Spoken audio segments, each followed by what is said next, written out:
In primetime news this evening, excellent intelligence team established to track down criminals in courier vehicle robberies. Main suspect in beryllium robbery not identified in ID parade. And poverty in rural Jamaica, part 2 of a TVJ News expose.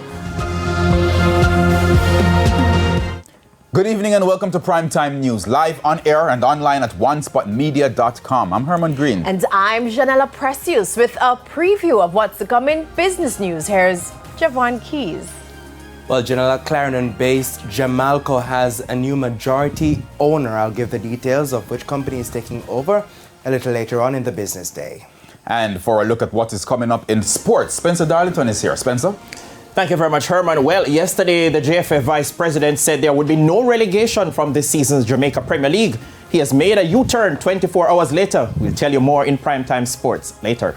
Now, we've been getting rain consistently. Is it safe to say we're at the end of the drought? I don't know. Romain, what's coming up in the weather report and forecast? The bad news is that much of this consistent rain is expected to stop sometime between Thursday and Friday. We're looking for a slightly drier period, but I'll tell you more in the weather report and forecast.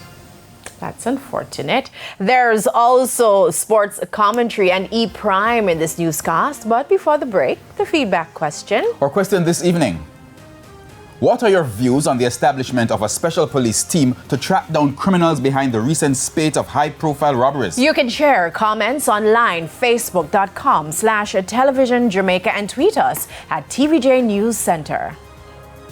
Please stay tuned. Primetime News returns right after this break.